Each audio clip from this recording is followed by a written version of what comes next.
64-gun ships of the line. The crucible of battle during the time of Admiral Horatio Nelson, with anecdotes from those who served. In the late 18th and early 19th centuries, the British Royal Navy was the supreme naval power of the world, a force upon which the empire relied to protect its vast trade networks and defend against the ambitions of rival nations. Central to this naval dominance were the ships of the line, large warships designed to fight in the brutal exchanges of broadside fire that defined naval warfare during the period. Among these formidable vessels, the 64-gun third-rate ships of the line played a crucial role, particularly during the era of Admiral Horatio Nelson, the towering figure of British naval history. Although overshadowed by the grandeur of first-rate ships, such as Nelson's HMS Victory, the 64-gun ships of the line were the real workhorses of the Navy, enduring the rigors of blockades, convoy duties, and fierce naval engagements. These ships, commanded by seasoned officers and manned by toughened sailors, were often in the thick of battle, forming a reliable backbone in fleet actions. The 64-gun third-rate, versatility and power. The 64-gun ships were classified as third-rate vessels, fitting between the larger first and second rates, which carried between 90 and 100-plus guns, and the smaller fourth-rate frigates. While they lacked the overwhelming firepower of first rates, their 64 guns, spread across two decks, provided a formidable punch. Their smaller size also allowed for greater speed and maneuverability than the lumbering first rates, making them versatile assets for blockades, independent patrols, and convoy escort duties. Admiral Lord Collingwood, who often sailed aboard third-rate ships like the HMS Excellent, remarked on their unique capabilities. The 64-gunner is the ship most capable of turning the tide when pressed by an enemy. While not as grand as a three-decker, she can navigate swiftly, strike quickly, and when commanded well, hold her own against larger foes. Battles fought in blood and flame. While often overshadowed by the monumental victories at Trafalgar or the Nile, 64-gun ships participated in countless battles, their decks stained with blood and smoke, their masts shattered by enemy cannon fire. These ships saw action in nearly every theater of the French Revolutionary and Napoleonic Wars, from the freezing waters of the Baltic Sea to the scorching heat of the West Indies. One of the most famous engagements was the Battle of the Saints in 1782, a critical naval victory for the British in the Caribbean.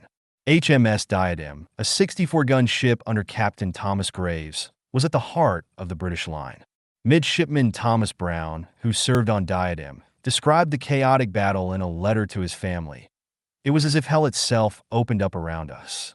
The French broadsides ripped through our rigging, but we held firm.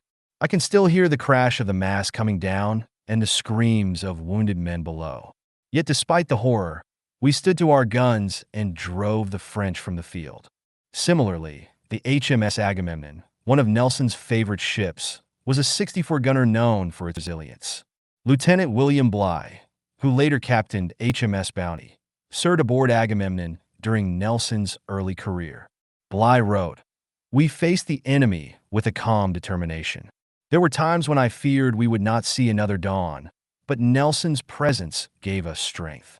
The 64, though small by comparison, stood tall in every fight. Life aboard a 64, a hard existence.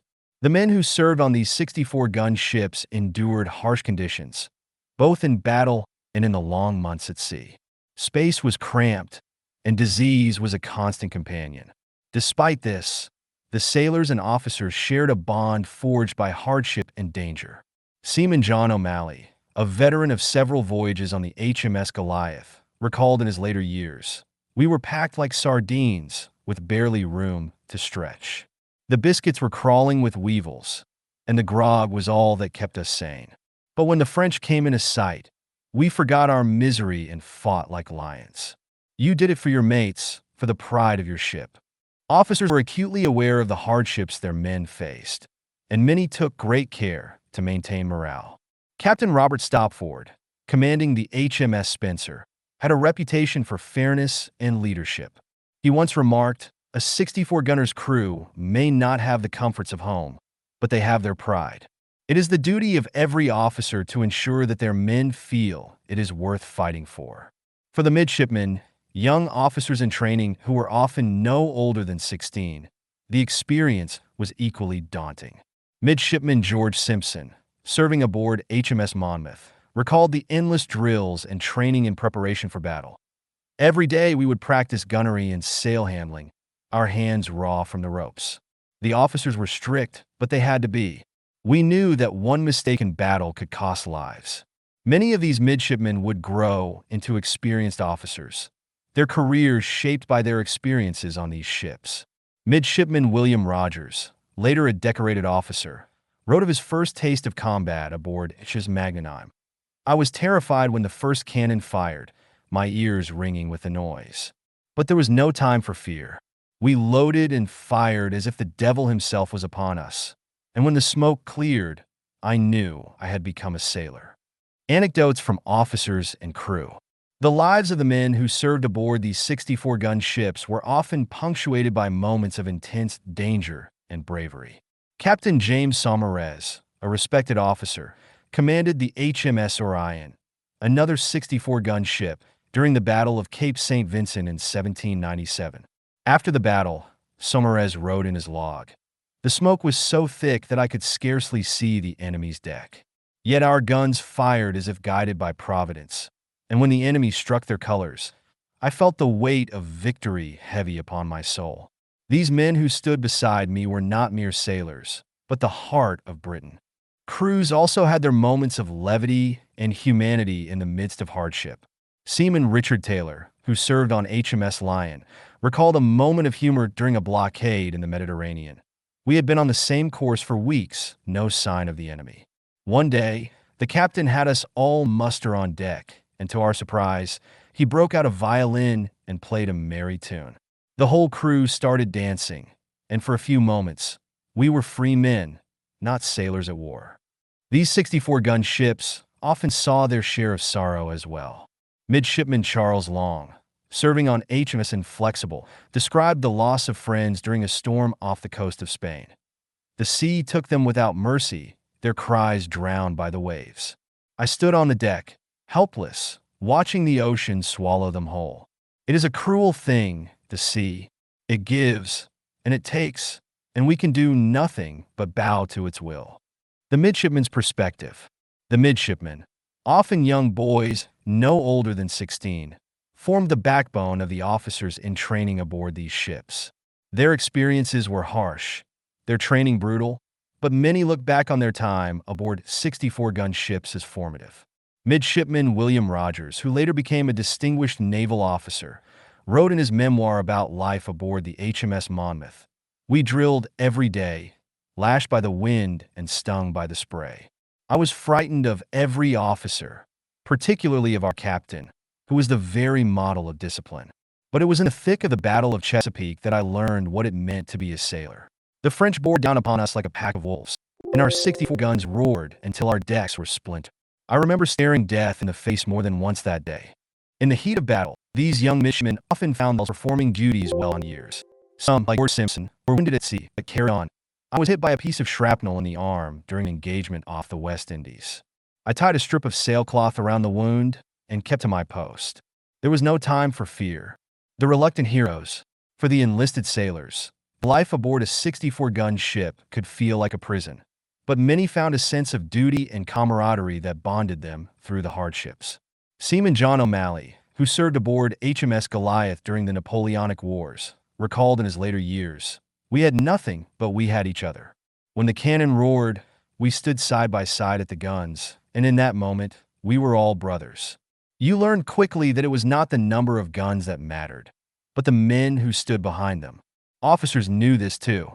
Captain Robert Stopford of the HMS Spencer was known to walk the decks before battle, speaking words of encouragement to his men.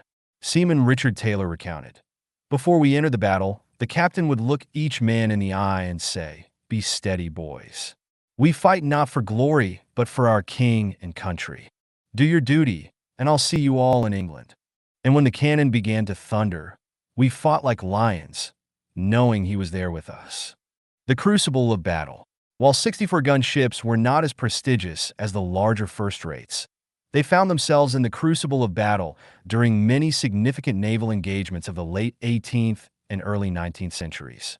Their ability to form part of the battle line alongside larger ships made them indispensable during large-scale fleet actions. They could deliver sustained broadsides, engage enemy ships, and provide critical support to the fleet's heavier hitters. One of the most famous battles of this period was the Battle of Trafalgar in 1805, where Nelson's innovative tactics crushed the Franco-Spanish fleet and secured Britain's naval dominance. Though the 64-gun ships were not at the forefront of this particular battle, as larger 74-gun third rates and first rates were more prominent, they participated in many engagements that shaped the course of British naval history leading up to Trafalgar. For example, during the American Revolutionary War and the early stages of the Napoleonic Wars, 64-gun ships were often seen in battles such as the Battle of the Chesapeake, 1781, which led to the British defeat at Yorktown. The Battle of the Saints, 1782, a significant British victory in the Caribbean against the French. Challenges of the 64-gun ship. As naval technology and tactics evolved during the Napoleonic Wars, 64-gun ships began to face limitations. Larger 74-gun ships of the line became the standard for third-rate ships. These vessels offered more firepower without sacrificing much in terms of speed or handling, making the 64-gun ships gradually less desirable for fleet engagements. By the early 19th century, many 64s were converted to other roles, such as convoy escorts, or were refitted as frigates for long-range operations. Despite these limitations, 64-gun ships continued to prove their worth through sheer versatility. They were often the first ships to be sent to foreign stations and played key roles in maintaining Britain's global empire, protecting trade routes, and asserting dominance in far-flung theaters. A legacy of determination.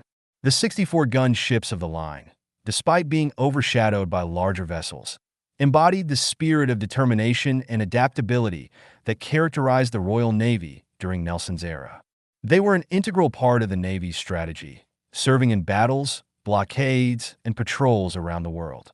In the crucible of battle, these ships and their crews were tested time and again. Their smaller size meant they often fought against more heavily armed opponents, but with skillful seamanship and the backing of Britain's naval supremacy, they played a vital role in securing victory. Admiral Nelson's daring tactics, such as breaking the enemy line, relied on every ship in the fleet to execute their role perfectly, from the largest first rate to the 64-gun third rates that filled the battle lines. Even as they began to fade from front-line service after the rise of the larger 74-gun ships, the 64s left an indelible mark on naval warfare, demonstrating that it was not always the largest or most powerful ships that determined the outcome of a battle, but rather the skill, bravery, and determination of the men who sailed them. The decline of the 64-gun ship. By the early 19th century, the role of the 64-gun ship began to wane. Newer 74-gun ships and even larger vessels became the standard for fleet actions, and the 64s were gradually relegated to secondary roles. Many were converted to troop transports or store ships, and a few were even repurposed as prison hulks during the Napoleonic Wars. Despite their gradual obsolescence, the 64-gun ships remained beloved by those who had served aboard them. Captain Thomas Hardy, Nelson's close friend and the commander of HMS Victory at Trafalgar, wrote in his later years, "The 64-gunner was a faithful ship. She may not have been the mightiest, but she carried us through the hardest times, and for that, I will always be grateful." Legacy of the 64-gun ships. The 64-gun ships of the line may not have captured the limelight like the larger vessels of Nelson's era, but their contributions to the Royal Navy's success were immeasurable. They were the backbone of fleets, fighting in countless battles and blockades that shaped the course of British and European history. The men who served aboard these ships, officers, midshipmen, and sailors alike, knew that they were part of something greater than themselves. Their experiences on these vessels, whether in the heat of battle or the quiet of endless ocean crossings, forged bonds of brotherhood and created legends that would echo through history. These 64-gun ships truly were the crucible of battle, where the Royal Navy's resolve was tested and where ordinary men were transformed into heroes.